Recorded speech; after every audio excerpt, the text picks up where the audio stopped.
Welcome back to the podcast. My name is Doug Sandler with Turnkey Productions. That guy over there, that is Mr. John Browning. He is building his best life and helping you build your best life. So that's why we named the podcast that. John, welcome to the podcast. Good to be here. I've had an opportunity now to listen to you and see you on YouTube and some other spots when you're not with me. Sometimes I think you're cheating on me, but that's okay. I see those interviews that you do, and you know what? You're actually a really good interviewer. I don't even feel like you feel like the camera or the microphone is there. You've had it stuck in your face for so many years that it's common. It's just a thing for you now, right? It's just a thing. Yep. That's Yep. good. Well, you did an episode recently with Wendy. Is it Leggett or Leggett? And you Yes. did a very good job with that interview. For those in our community that have not tuned in, and you think that the face of the Building Your Life podcast is just John Browning and Doug Sandler, especially if it's just John Browning, you are wrong. There are people that he interviews and does a great job. So go back just a few weeks ago, back to September 30th, and watch the Thriving in Retirement Beyond the Money with John and Wendy. They're talking all about thriving in retirement. So hmm good Yeah. job, John. Yeah. And Wendy's great. I mean, I had never heard of people who did this, but she essentially, I mean, retirement is a game changer, right? And we think we're ready for it. And then we retire and we wake up one morning, we don't have to go to work. And that's cool for a couple weeks. And then we Yeah. realize, "Whoa, what am I doing?" And forget all the finance stuff that I always talk about. What is your best life? Really? I mean, really think about this. Mm. What are you going to do with all that time? Some That's people good. have big plans, but a I lot don't of them really don't. have like huge travel plans or anything like that. Maybe my girlfriend does. Maybe she's a few years younger than me, so she's got a few more years beyond my retirement to even think about it. Being self-employed, I don't know that I'm ever fully going to take myself out of the workforce unless health-wise I can't, wake up and be excited, but every day doing what I do, I'm very excited about it. And fortunately, with the kind of schedule that I have, I can make my schedule do my own thing. It's a little different than a lot of people that are out there in the community that are working, a regular job, 9 to 5, W-2. I admire you guys that are out there doing that. I can't do it. I'm not disciplined enough to do it. So I need self-employment. So yeah, it is interesting. So I want everybody in the community, if you have not yet listened to John and Wendy do their thing, it just came out a few weeks ago, Thriving in Retirement. So check that episode out. But that's not what we're here to talk about today. I know what I want to talk about today, John. This is the magic four-letter word that I really just found out a handful of years ago. I never heard of this thing before, had no idea what it is. I don't even know how long it's been around, and that is the Roth IRA. So can you help us just with like a 35,000 foot approach to what is a Roth and how it could benefit you in retirement or even before retirement? Yeah, sometimes I take for granted that everybody knows this stuff, right? Because I live, eat, and breathe it. Right. But you can even get a Roth 401k now in a lot of companies. They offer that option for a portion of your 401k. But the idea behind a Roth is that you contribute after tax dollars, so dollars that have already been taxed, and then all the growth from now on becomes tax free. And you think a little bit about the power behind that, and it's something to get a little bit excited about. Now, let me get into one real quick math thing, though. Yeah. Oh, you're gonna do So maths. I like we're gonna maths. do, yeah, we're gonna do maths. So if if you're in a high tax bracket, say you're in the 42% tax bracket, you may not want to contribute to a Roth. And a matter of fact, you might Got not it. even be able to because there's an income limit, Okay, got it. right? So I mean, doing it the smart way, doing the math and deciding whether or not. But here's the really cool thing, and we might get into this later, is at some point when your income is lower and your tax rate's lower, you can do what they call a Roth conversion, which is taking your 401k or your regular IRA Hmm. and convert it into a Roth. Is there a limit to that? There is not a limit to that. You can do that with as much or as little as you want in any given year. Now, of course, You're maybe not a paying. great idea if you've got $1 million to convert it all in one year and be in the 42% tax bracket. Oh, because then it becomes a part of your income for that year. That's So exactly you're right. saying Yeah. if you're like I don't know, 10 years out from retirement and you have $100,000 sitting in a regular IRA, you can convert that, but it might make more sense to do $10,000 a year for 10 years rather than 100,000 at one, putting you in a different tax bracket, if that's the tax bracket. That's correct. Exactly Wow. right. So you got to do the math on it and you got to plan. Mind blown, completely blown on that one. That's a pretty cool thing. And thinking about Roth, it's kind of like, buying a forever stamp. It reminds me a lot of buying the forever stamp because when you put money into a 401k, the money is being put in tax deferred. Your interest that you're gaining is tax deferred. So all of that money coming out is Taxable. taxable because it was all tax deferred. It's the exact opposite of Roth. Roth is I've paid money on the taxes. I've paid taxes on the money now at the rate that I'm at now, if it made sense now. But the interest that I earn is tax free because I'm in a Roth, and that's the That's vehicle to right. put it in. And Right. how cool is that? Okay, I have a whole different image of what a Roth is now, and I'm assuming that somebody in the community is like, really? That's it? Okay, so what's That's the draw? What's the drawback? so one of the, and this is a crazy math thing again. Here we go Okay, again. Is that because you're paying taxes on the money, right? And this is, man, this is hard. So everybody go look at cute kittens or something right after this, okay, because brain this is cramp. going to be hard. But because you're paying taxes, you have less money to invest, arguably, right? Because you're paying So, okay, let's work that out for a second. Because you're paying taxes, you have less money to invest. Well, why? I'm investing the $10,000. Let's say it's 10 grand that I'm putting into the Roth. right. If it was tax defer, oh, because you would have needed 15, you would have 12 to maybe gotten 15,000. 13,000 or whatever and used And that. that would have been working for you, right? Right. All of it would have been working for you. That's right. You had to make So, 13 to get 10 using to put it into the Roth. I got it now. Okay. so this idea that, oh, I've got to do this as soon as possible. I've got to convert to a Roth as soon as possible so it can grow faster. That's actually mathematically not correct. Okay. And a lot of people, even financial advisors, get that wrong. But if you spreadsheet that out and really look at it, it's all about the timing and All the right. plan. But I want to throw this fly into the ointment for a second, if I could. The maths that you are doing on this also have to take into account, or maybe can even take into account, the vehicle that you're using to put your money where your money for the Roth is going. You don't know. Could I have put that in a if you compare it to the same exact Right. fund or money that you're going to put into, maybe there's a comparison, but who knows? Maybe my investment strategy would be slightly different putting it into a Roth and using a different vehicle, maybe a mutual fund as opposed to an annuity or what, not an annuity, another type of a bond or who knows what. Mhm. Yeah. Can you invest your Roth money in any, on any market and any index fund? Can you do it? Is it the same as with a 401k? The same as with 401k. Same as with a regular IRA. Yeah. Any kind of equity security, bond security, ETF, mutual fund. Same thing. Yeah. But I get your point though.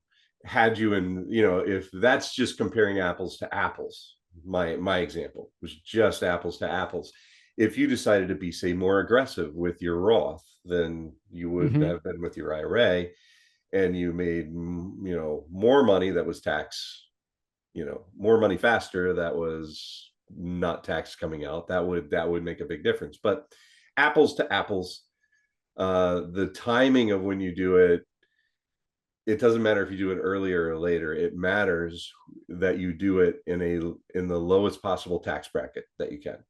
And it sounds like, at least from my understanding from what we're talking about here, is that there is a little bit more, is there more liquidity with a Roth because you've already paid your taxes on the money going in.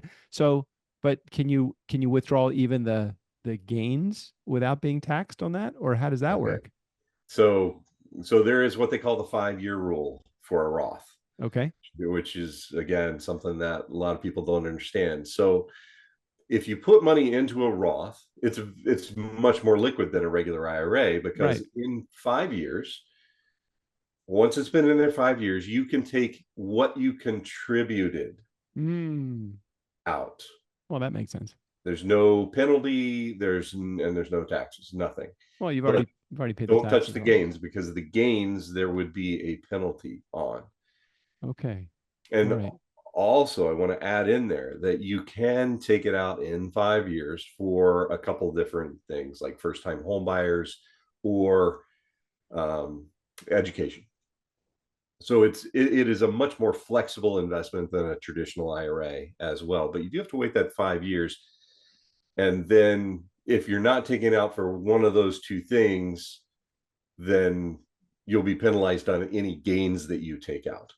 All right. I just started going in the weeds in my brain here, and I want to understand a little bit about a slightly different aspect about the Roth. Now, I think if I remember correctly, with an IRA or a 401k, you have to start taking the money out at a certain point, right? Because they want their money at some point. They want their money at some point. Yeah. So, is it the same with a Roth, or is it different? Not really. No, no, because since they're not getting anything for the Roth anyway, they don't care. Oh, The IRS they don't. doesn't That's care. right. They're not getting the government's not getting any of that money, so they don't really care. You could wait forever. Now, how about okay? How about the the inheritance money that you're gonna? Let's say that you pass away and you have money in your Roth. I'm assuming same thing applies. There's no tax on that. It's already been taxed. That's right. Yep. Or you're in a Roth vehicle. Does your survivor, are they okay? They get the money without They get having the to be money, taxed on it?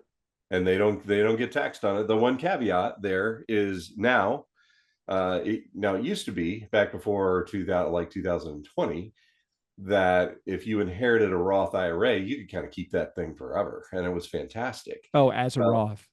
yeah, that's a Roth. Now they changed the rules on us though, so now you have to take it within 10 years, Hmm. which is still a pretty good deal. Well, So yeah, but the beneficiary, they're not taxed on that money. Is it's not like a capital gains or anything, is it? It's just no, like no, no, inheritance. no. They still get to take it out tax free. They just can't Oh, the government wants continue it to to invest avoid it you earning. forever Wow, wow. tax Okay, free. all And right. it used to be too that you could wait until year number 10 and take the whole lump sum. So a lot of people would do that. Well, they just very recently, like within the last month or so, changed the rules on that, and you do have to take it out on a schedule over those 10 years now. Okay, all right. Talk about. I know we touched upon this just a moment or two ago, but I want to maybe take a little deeper dive into it. It. The Roth is not necessarily, or Roth conversion of an IRA is not necessarily good for everybody because it will depend on which tax bracket you're in. Is that correct? That's exactly correct. Yep. Okay.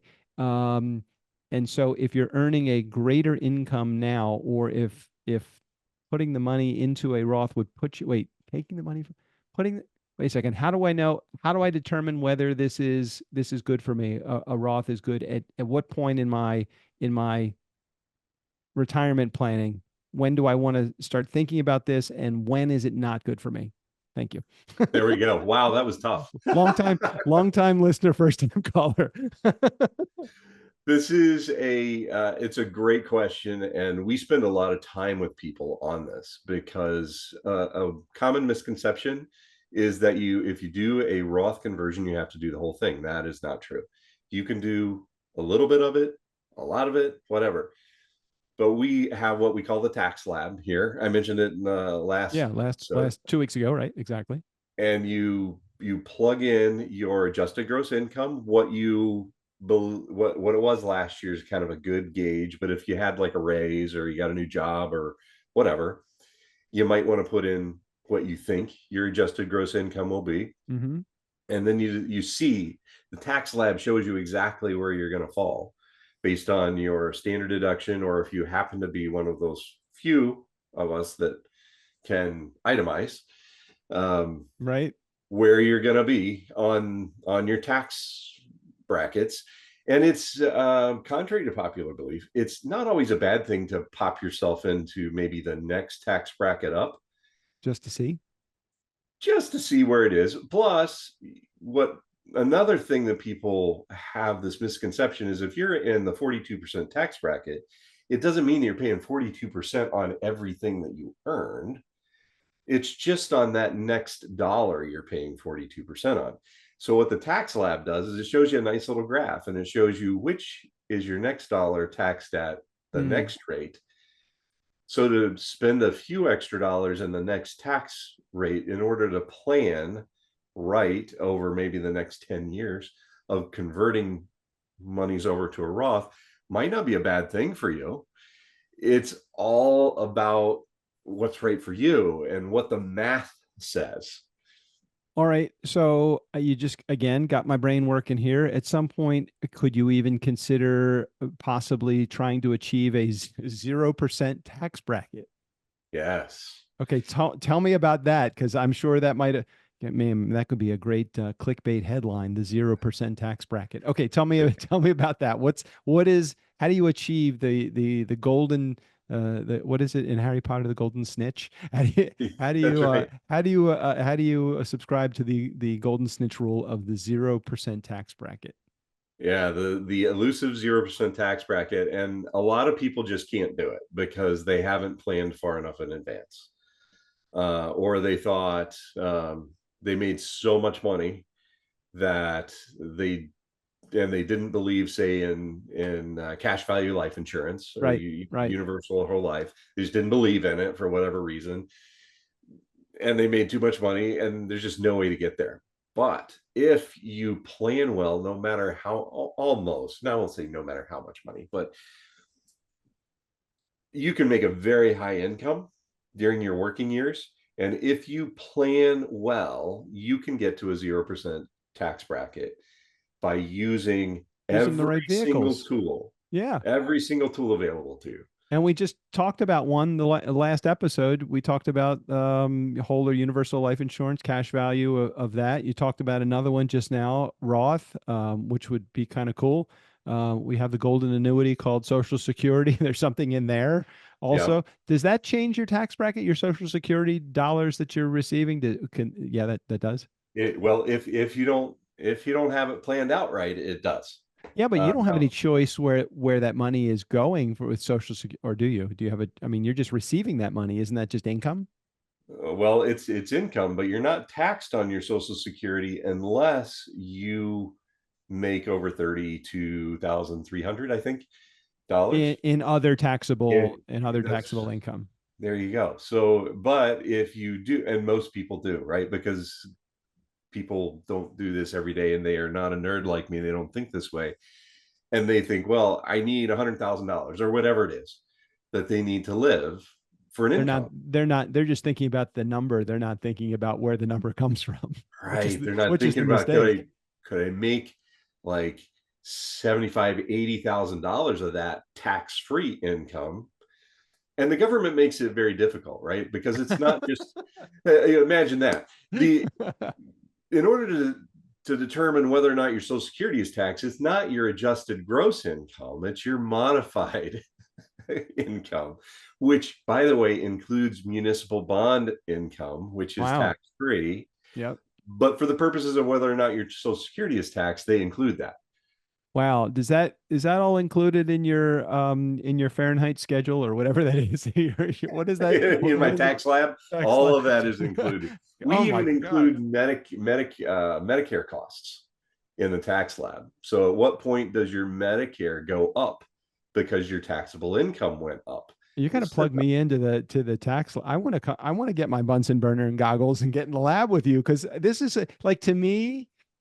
And again, maybe I'm just the nerd also because I told you right before I hit record, I'm the guy that likes doing budgets, not because I like the restriction, because I like the freedom that having a budget provides me.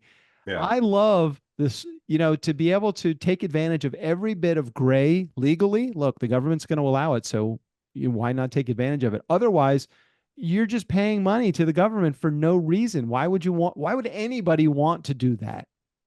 yeah. I got to get my My lab coat one of on. my I'm good ready. friends who's a tax guy, his boat is named tax deduction. Oh no. The IRS. How many times has that joker been audited, Yeah, right. You don't want to poke the bear. God forbid you poke the bear. I, you know, the The thing I want is when the IRS comes knocking on my door, I want them to say, "Are you Doug Sandler? We have no idea who you are." That's what I Who want. you are, That's yeah. what I want. I don't want the guy says, "Are you the guy that owns the boat that's called tax deduction?" Because that's just flipping the bird to the IRS. You don't That's want to right. do Yeah, that. exactly.